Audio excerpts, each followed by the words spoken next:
It's treason, then. In this video, I want to talk about something that I'm going to call the trap of the message. Now, I recently watched a series called Treason. I saw it on a list of upcoming releases while working on another video. I've just done a retrospective of 2022, so I was going to do a prospective looking at upcoming content. And that is where I stumbled upon Treason, a 5-episode miniseries with an impressive cast. Impressive enough that I gave it a go.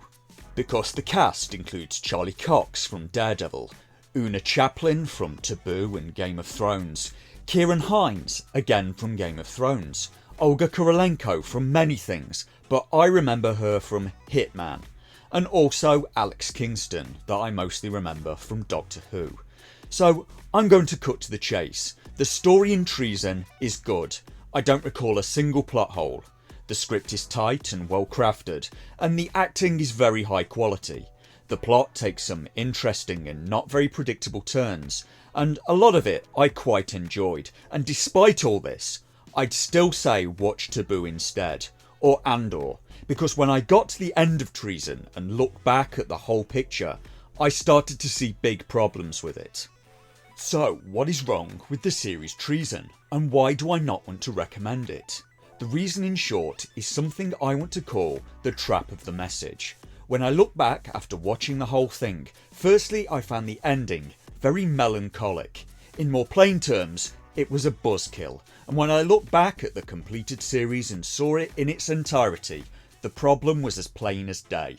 Now, the series contains LGBT representation. It's also very multi-ethnic, but that's par for the course.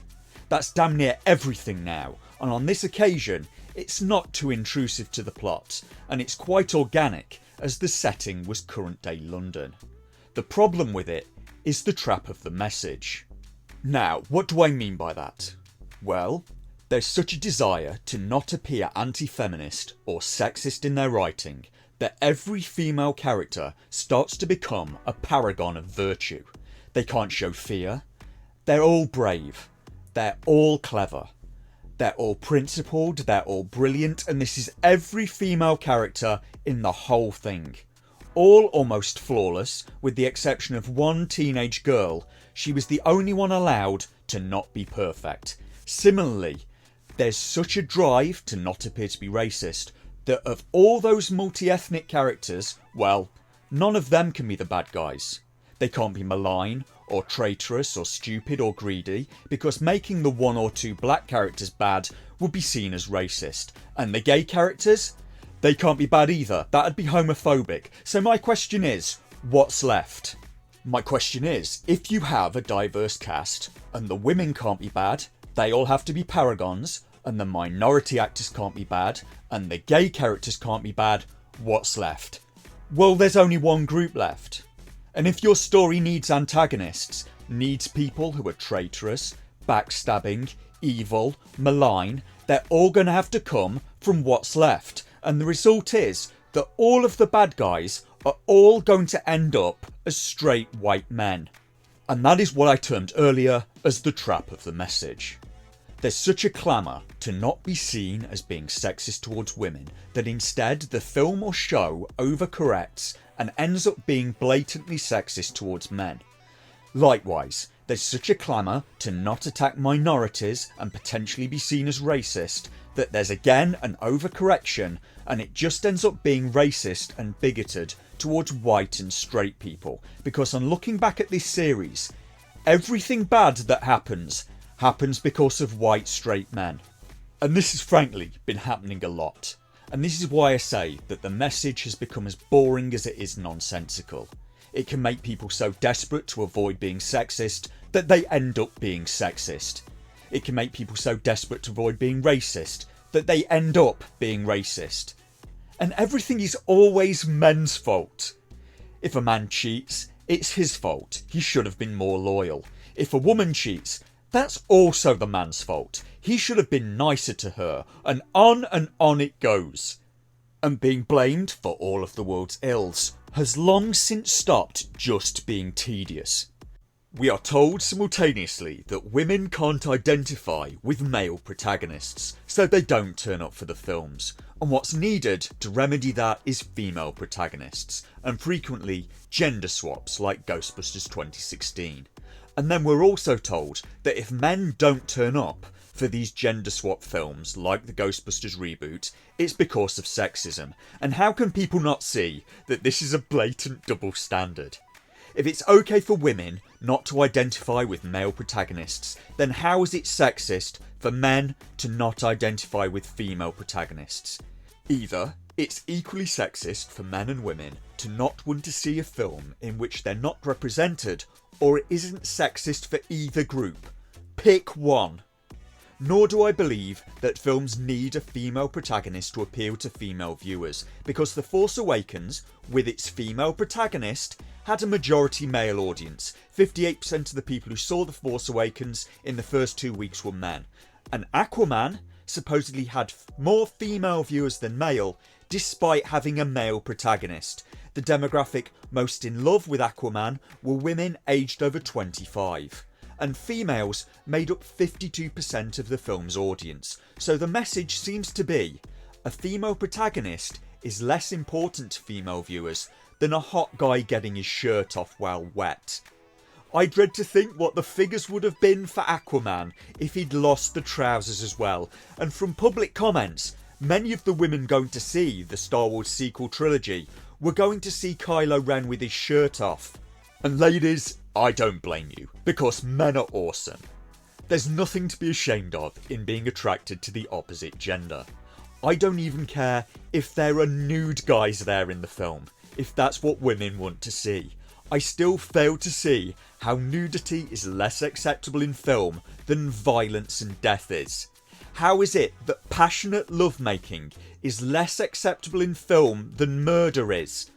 And frankly, I kind of find it insulting that nude men are seen as too offensive or disgusting to be seen on screen, to the extent that Marvel allegedly edited Namor's package out of Black Panther 2. Such is the hand-wringing at men's temerity in doggedly continuing to have genitals. Now, personally, I don't care if the film's whole cast is women, or if the whole cast is men, since when did a piece of art require gender balance? Under that standard, the Mona Lisa would only be complete if they'd put a man in it next to her. How about writers can write whatever the hell they want, or should be able to, because it's their art? And you can't make art by committee. But that is what Hollywood's been trying to do, and any genuine artistic merit is lost in that process. And I long ago passed the point of being sick of watching people speaking out of both sides of their mouth and being hypocrites, because I don't think the people preaching this gospel even believe it themselves. There's no way someone could believe two mutually exclusive things at the same time in good faith. It's the hallmark of either a fool or a hypocrite. It feels like when I was younger, pointing out logical problems in the Bible, to be met repeatedly with the response of, well, God works in mysterious ways. It's clearly never been about equality, or fairness, or logic. It's been from the start, and continues to be, a way of obtaining power. And my tolerance for people trying to gaslight me has all gone. This series Treason goes so massively overboard on female empowerment that as a result, there's not a single positive male character in it, with the possible exception of the black lawyer, who's strongly coded for... How can I put this in a YouTube friendly way that won't get me banned? The lawyer in question's house contains a lot of sculpture. He's probably a big fan of musical theatre. He appears to be a confirmed bachelor, and there's a good chance he likes Liza Minnelli, and just every man in the show is weak or crooked or incompetent. And the ending to Treason, there's another thing that just needs to go away. Subverting expectations. Oh, so you thought our show was going to give you a happy ending? Well, boy have we got a surprise for you. Instead, here, have an ending that's going to make you utterly miserable. If someone's going to subvert my expectations and give me a surprise, is it too much to ask that it be a good surprise? Like coming home and finding your partner in your bed with no clothes on smiling at you. That's a good surprise. Not like coming home and finding your partner in bed with your brother with no clothes on smiling at you. That frankly would not be a welcome surprise. And it's like, you know those guys who get caught going to Asian massage parlours? Well, a lot of those guys, I imagine, are there looking for a happy ending. I've never been to one myself, but I doubt very much that the people going there are looking to have their expectations subverted.